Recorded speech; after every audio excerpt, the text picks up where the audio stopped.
নমস্কার, দেখছেন জি 24 ঘন্টা। আপনার সঙ্গে রয়েছি আমি শুক্লা। আমরা শুরু করছি আমাদের বিশেষ অনুষ্ঠান বিট ডায়াবেটিস। প্রি ডায়াবেটিসের ক্ষেত্রে ঘুম এবং স্ট্রেস ম্যানেজমেন্ট কতটা ইম্পর্টেন্ট রোল প্লে করে, আজকে সেই বিষয় নিয়ে আমরা আলোচনা করব, কারণ এটা অত্যন্ত গুরুত্বপূর্ণ এবং এই সময়কার জন্য একটা বেস্ট সাবজেক্ট। আর এই বিষয় নিয়ে যারা আপনাদেরকে জানাবেন আরও অনেক বেশি, আসুন তাদের সঙ্গে পরিচয় করে দিই। আমাদের সঙ্গে রয়েছেন তিনজন বিশিষ্ট চিকিৎসক। পরিচয় করিয়ে দেব। ডক্টর গৌরব ভাদুরী এই মুহূর্তে আমাদের সঙ্গে রয়েছেন, consultant, department of diabetes and endocrinology at park view super speciality hospital, Kolkata. নমস্কার ডক্টর ভাদুরী, স্বাগত আপনাকে জি 24 ঘন্টায়। ডক্টর শঙ্করনাথ ঝা এই মুহূর্তে আমাদের সঙ্গে রয়েছেন, MBBS MD, MRCP UK, MRCP Ireland. নমস্কার ঝা, আপনাকেও স্বাগত জি 24 ঘন্টায়।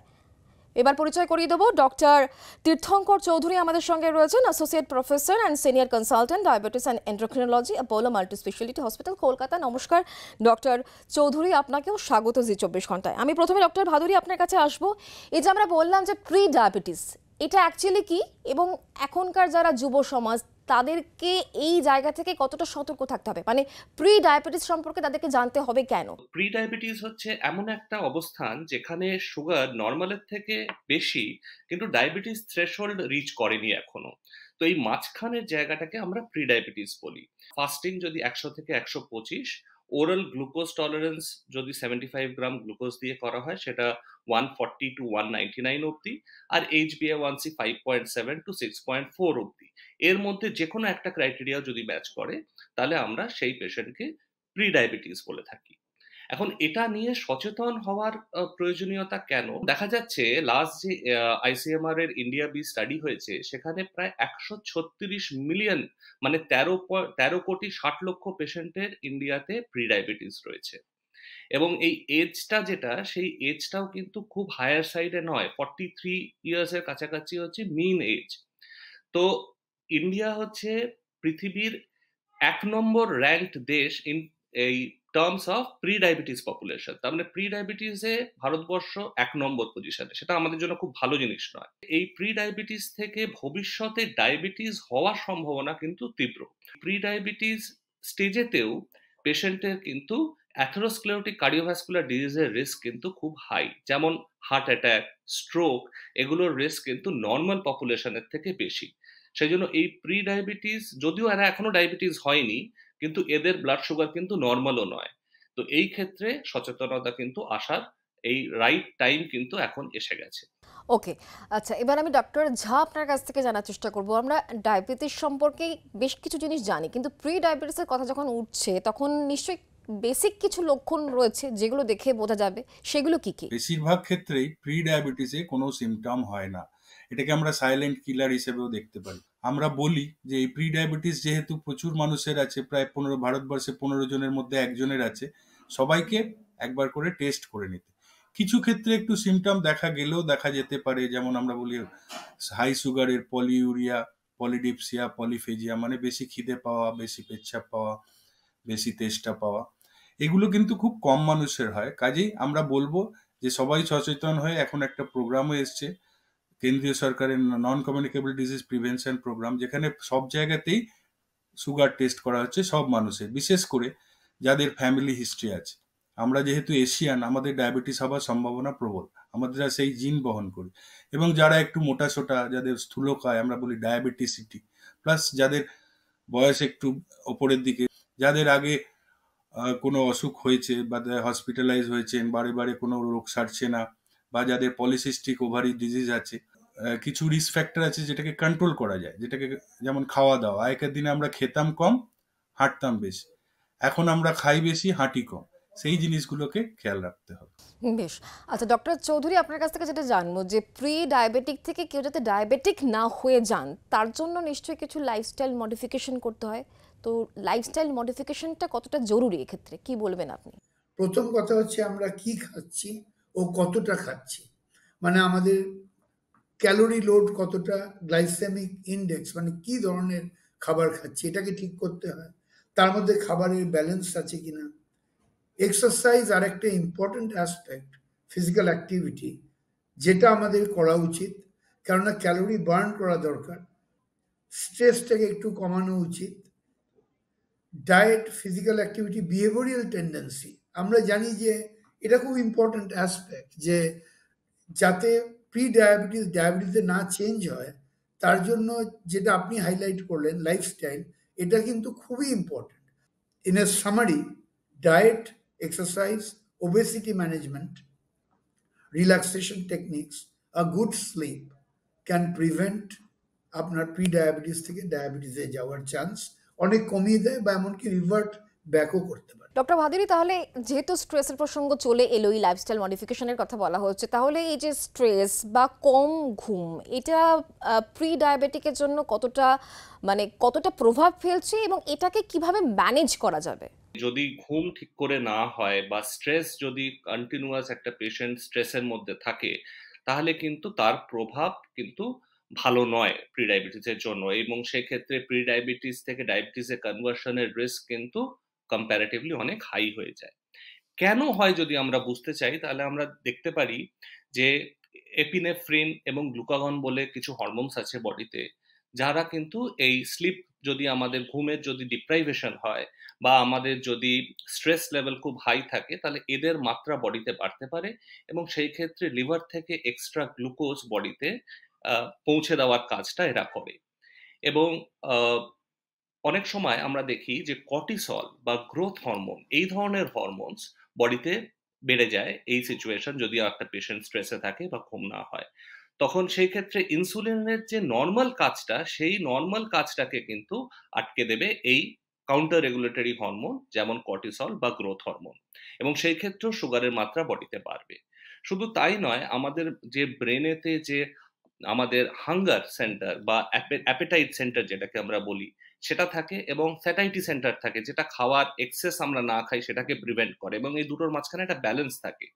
এই ব্যালেন্সটাকেও ডিস্টার্ব করে, কারণ লেপটিনের মতো হরমোনকে কমিয়ে দিতে পারে এবং গ্রেলিনের মতো হরমোন যেটা খিদে বাড়ায় সেটাকে বাড়িয়ে দিতে পারে।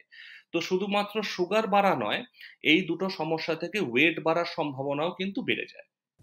ওকে ডক্টর ঝা, তাহলে এই বিষয়টাতে আরও একটু ফোকাস করি। যারা ধরুন প্রি ডায়াবেটিক, তারা নিজেদেরকে আরও বেশি সচেতন করছেন এই বিষয়ে, তো সেক্ষেত্রে কম ঘুম বা স্ট্রেস লেভেল খুব হাই, এগুলোর নিশ্চয়ই কোনো লক্ষণ রয়েছে, সিমটমস রয়েছে। সেই জায়গা থেকে নিজেকে কিভাবে তারা সতর্ক করবেন এই লক্ষণগুলো বুঝে? স্ট্রেস ফ্যাক্টরটা প্রচন্ড ইম্পর্টেন্ট। দেখা গেছে যে আগেকার দিনের থেকে আমরা ওয়েস্টার্নাইজ লাইফস্টাইল লিড করছি এবং খাওয়া দাওয়া এক্সারসাইজ কম করছি, ফলে সবারই স্ট্রেস বাড়ছে। কোভিডের সময় আমরা খেয়াল করেছিলাম যে প্রচুর স্ট্রেসের জন্য ডায়াবেটিস নতুন করে আসছে।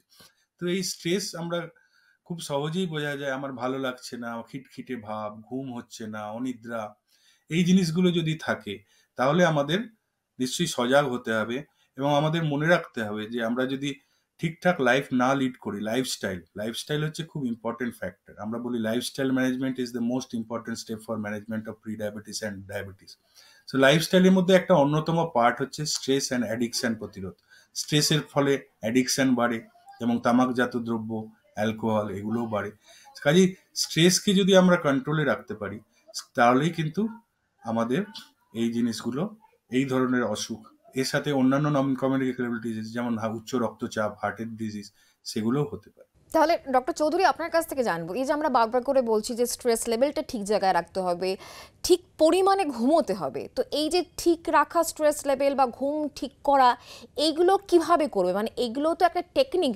আমরা যেহেতু এই মুহূর্তে র্যাট রেসে রয়েছি, তো এইগুলোর পেছনে না ছুটে শরীরকে ঠিক রাখার জন্য এই দুটো জিনিস আমাদেরকে মাথায় রাখতে হবে। তার জন্য কি কি করণীয়? আপনি একটা রুটিন ফলো করবেন, যে আমি কটায় ঘুমাতে যাব, মোটামুটি ভাবে, সম্ভব হয় না। একটা রুটিন লাইফস্টাইল খুব ইম্পর্টেন্ট। সেকেন্ড হচ্ছে ক্যাফেইন লোড। আপনি যে খাচ্ছেন চা কফি খুব বেশি বা সিগারেট, এগুলো কিন্তু আপনাকে আরো স্ট্রেসফুল করে দেয়। 3 নম্বর, একটু যদি এক্সারসাইজ প্যাটার্ন আপনি ডেভেলপ করেন, তাহলে সেটাও কিন্তু ডিস্ট্রেস করে। ইনফ্যাক্ট আপনার এক্সারসাইজ রেগুলারলি আপনার ব্লাড প্রেশারকেও কমায়, ওবেসিটি ম্যানেজ করে, গ্লাইসেমিক কন্ট্রোলও করে। তাই এক্সারসাইজ খুব ইম্পর্টেন্ট।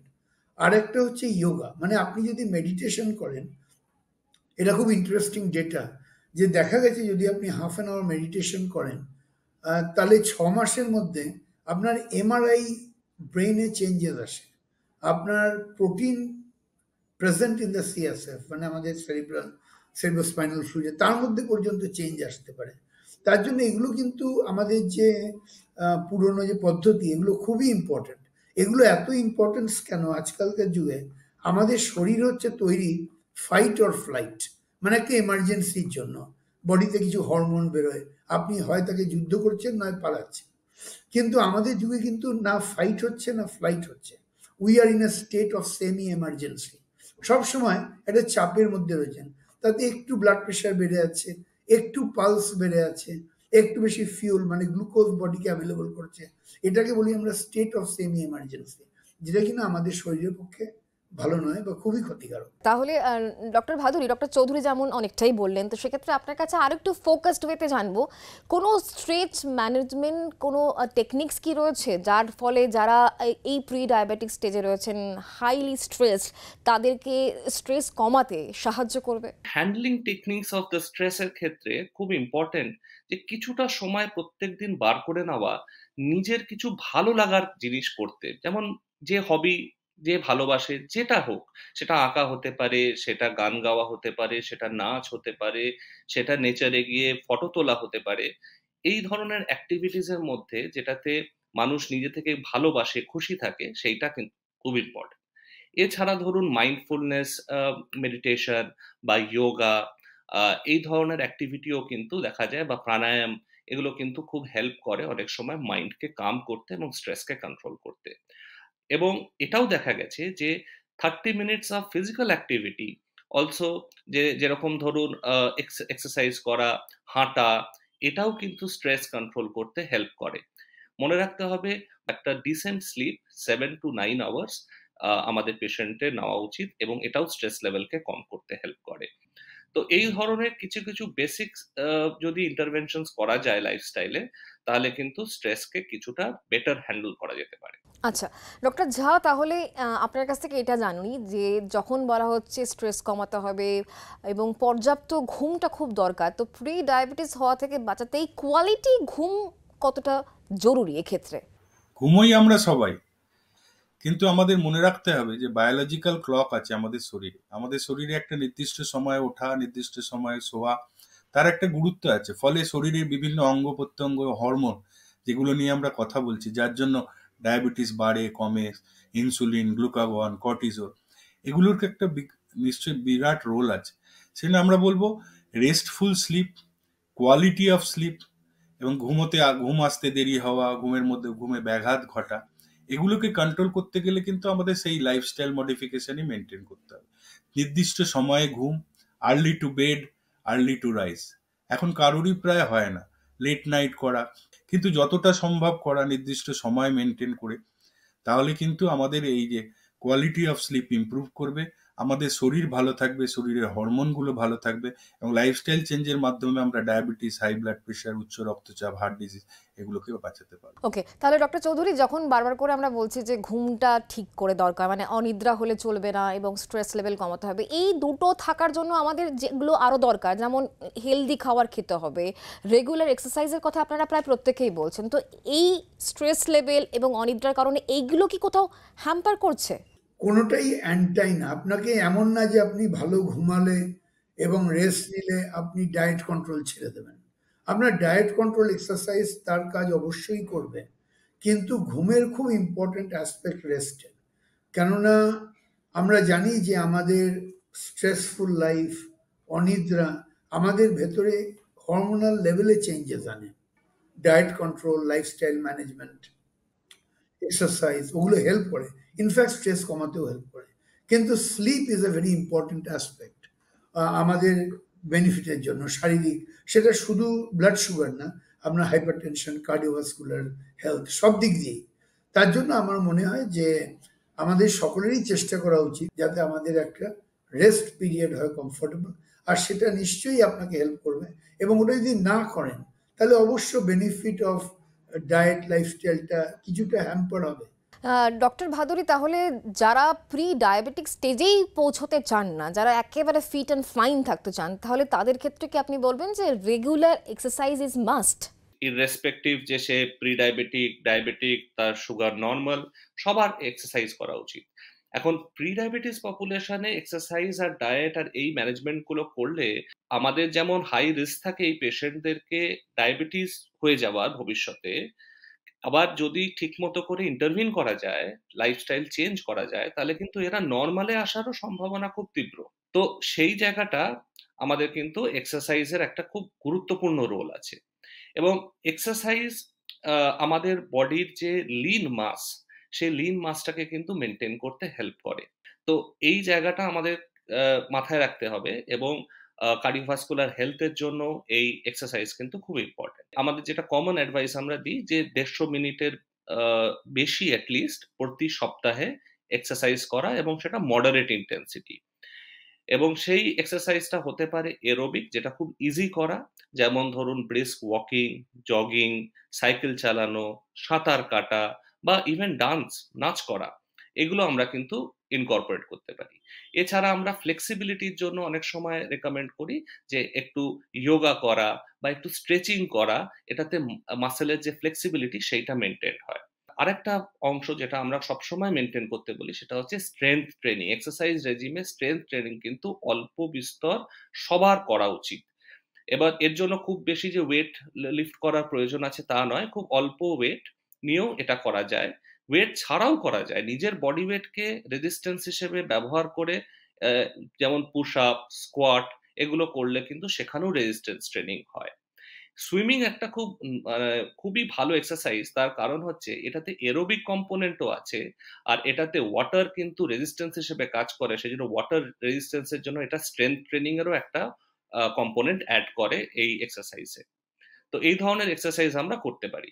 একটা খুব স্পেশাল ধরনের এক্সারসাইজ হয়, যেটা আমরা অনেক সময় খুব ইয়াং পেশেন্টদের, যাদের আদারওয়াইজ কার্ডিওভাস্কুলার ফিটনেস আছে, তাদেরকে আমরা রেকমেন্ড করতে পারি, যেটাকে বলে হাই ইন্টেন্সিটি ইন্টারভাল ট্রেনিং। যে খুব দ্রুত গতিতে সে ছুটলো 1 থেকে 2 মিনিট, এবং তারপরে 3-4 মিনিট রেস্ট, আবার দ্রুত গতিতে 1 থেকে 2 মিনিট ছুটলো ফুল স্পিডে। এবং এটা আমরা 1-2 ম্যাক্সিমাম 3টে রেপিটেশনস করতে বলি। এবং এটা কিন্তু 1 থেকে 2 মিনিটই হবে, এতটাই সে এফার্ট দেবে যে সে 1 মিনিটের বেশি বা ম্যাক্সিমাম 2 মিনিটের বেশি সে এই এক্সারসাইজকে কন্টিনিউ করতে পারবে না। তো full effort exercise, high intensity interval training, এটা আমরা বলি। ওকে ডক্টর, যা আপনার কাছে আসবো একটু জানবো এটাই যে যারা প্রি ডায়াবেটিক স্টেজে রয়েছেন তাদের ক্ষেত্রে তাহলে মানে চিকিৎসা পদ্ধতি কি, মানে কোন ট্রিটমেন্টের মাধ্যমে তাদেরকে যেতে হচ্ছে? এর মূলে হচ্ছে লাইফস্টাইল ম্যানেজমেন্ট। তো আমাদের যে লাইফস্টাইল, যেটা দ্রুত চেঞ্জ হচ্ছে, আমরা ওয়েস্টার্নাইজড ডায়েট ফলো করছি। আমরা আগে পরিশ্রম করতাম বেশি, খেতাম কম, এখন উল্টোটা করি। ফলে আমাদেরকে এখন এই জিনিসটাই খেয়াল রাখতে হবে যে আমরা খাবো কম, ডায়েট, পরিমিত আহার, সবই কি বাদ দিতে হবে? না, কি খাচ্ছেন আপনি ইম্পর্টেন্ট, কতটা খাচ্ছেন সেটা না। এবং হচ্ছে সবকিছু মিলে কতটা খাচ্ছেন, কি খাচ্ছেন, একটা প্রপার ব্যালেন্স ডায়েট যদি কেউ ফলো করেন, কিছু জাঙ্ক ফুড আমাদের এখন অভ্যেস হচ্ছে বাইরের খাবার, সেগুলোকে ত্যাগ করা, এবং exercise, avoidance of addiction and stress, যেমন বললেন মেডিটেশন, নিয়মিত এক্সারসাইজ করা, সেগুলোর মাধ্যমে আমরা এটাকে আটকাতে পারি। কিছু রিসার্চ হয়েছে যে আমরা দেখেছি যে, যেমন diabetes prevention trial, finish diabetes study, এরকম অনেক ট্রায়াল আছে, যাতে দেখা গেছে যে লাইফস্টাইল ম্যানেজমেন্ট যদি ফলো করা যায়, তাহলে কিন্তু প্রায় 50% ক্ষেত্রে প্রি ডায়াবেটিস থেকে আমরা তাদেরকে ডায়াবেটিস হওয়া থেকে আটকাতে পারি।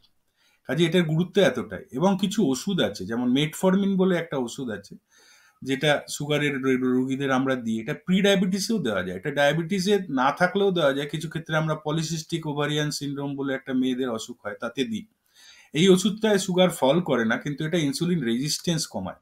টাইপ 2 ডায়াবেটিসের মেন কারণ হচ্ছে ইনসুলিন থাকে শরীরে, কিন্তু ইনসুলিনটা কাজ করতে পারে না। ফলে মেটফরমিন কি করে, রেজিস্ট্যান্সটা কমায়। যদি আমরা প্রি ডায়াবেটিসে নির্দিষ্ট ডাক্তারবাবু যদি মনে করেন যে তাকে লাইফস্টাইল মডিফিকেশনের সাথে মেটফরমিনে দেবেন, সেটাও দেওয়া যেতে পারে। এবং এখানেও ট্রায়াল আছে যে অনেক ক্ষেত্রে 60% ক্ষেত্রে সেটা প্রি ডায়াবেটিস থেকে ডায়াবেটিস হওয়া আটকেছে। ওকে ডক্টর চৌধুরী, তাহলে আপনাকে একেবারে শেষ প্রশ্ন, মানে মেট মরফিনের কথা যেমনটা বলছিলেন ডক্টর, তো মেট মরফিনের এই ব্যবহারটা লাইফস্টাইল চেঞ্জেসের ক্ষেত্রে কতটা মানে যথোপযুক্ত হবে, যাদের ধরুন মানে ডায়াবেটিসের সঙ্গে প্রি ডায়াবেটিসের সঙ্গে একাধিক মাল্টিপল রিস্ক ফ্যাক্টর রয়েছে, যেমন টাইপ 2 ডায়াবেটিস রয়েছে, সেন্ট্রাল ওবেসিটি রয়েছে, আরও একাধিক স্ট্রং ফ্যামিলি হিস্ট্রি যাদের রয়েছে, তাদের ক্ষেত্রে আপনি কি বলবেন? আপনার অনেক ডায়াবেটিস প্রিভেনশন ট্রায়াল হয়েছে, যাতে দেখা গেছে প্রি ডায়াবেটিসের মেটফর্মিন ইউসেজ আপনার প্রিভেন্ট করে প্রোগ্রেশন অফ দিস কন্ডিশন। এবং অবশ্যই লাইফস্টাইল আর ডায়েটের সাথে এক্সারসাইজের সাথে আমরা মেটফর্মিন ইন্ডিভিজুয়ালাইজ করে দিই। তবে এটাও বলে রাখি এই সময় যে আরও অনেক নতুন ওষুধ বেরিয়েছে, যেমন এখন বাজারে সেমাগ্লুটাইড, GLP-1 RS, তারপরে আরও SGLT2 ইনহিবিটার্স, অনেক রকম ওষুধ এসছে যেগুলো কিনা আমরা পেশেন্টকে ইউজ করতে পারি এই স্টেজে। যদি তার ওয়েট বেশি থাকে, তার সাথে যদি ওবেসিটি যদি একটা কোমরবিডিটি থাকে, তার সাথে যদি আপনার প্রি ডায়াবেটিস থাকে, তাহলে কিন্তু এগুলো খুব হেল্প করে। এবং আরেকটা জিনিস আমরা দেখেছি যে ওবেসিটি প্লাস প্রি ডায়াবেটিসে আরও অনেক কিছু আছে, যেমন ফ্যাটি লিভার হয়, তারপরে অবস্ট্রাকটিভ স্লিপ অ্যাপনিয়া, মানে রাত্রে খুব স্নোরিং হয় এবং তার ফলে অক্সিজেন যথেষ্ট ব্রেনে যায় না।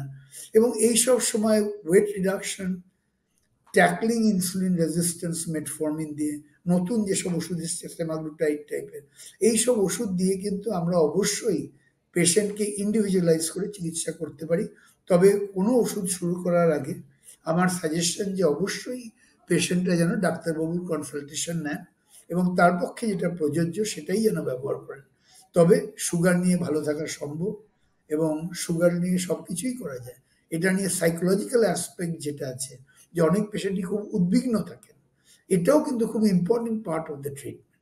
আমাদের কাছে যখন ইয়াং পেশেন্ট ডায়াবেটিস নিয়ে আসে, writing a prescription is not everything. Addressing the psychological anxiety খুব হেল্প করে আমাদের পেশেন্টকে ভালো রাখে। ডক্টর চৌধুরী, ডক্টর ঝা এবং ডক্টর ভাদুরী, তিনজনকেই একসঙ্গে ধন্যবাদ জানাবো আমাদের এই ইউজফুল এই বার্তাগুলো দেওয়ার জন্য। আশা করি যারা প্রি ডায়াবেটিক স্টেজে রয়েছেন তারা সেরে উঠবেন এবং যারা এখনো পর্যন্ত প্রি ডায়াবেটিক স্টেজে পৌঁছননি তারা যাতে আর কোনোদিন না পৌঁছন সেই চেষ্টা থাকবে, কারণ সতর্কতা অনেক বেশি প্রয়োজন। আজ এখানেই শেষ করছি। অন্যান্য সব খবরের জন্য দেখতে থাকুন জি 24 ঘন্টা।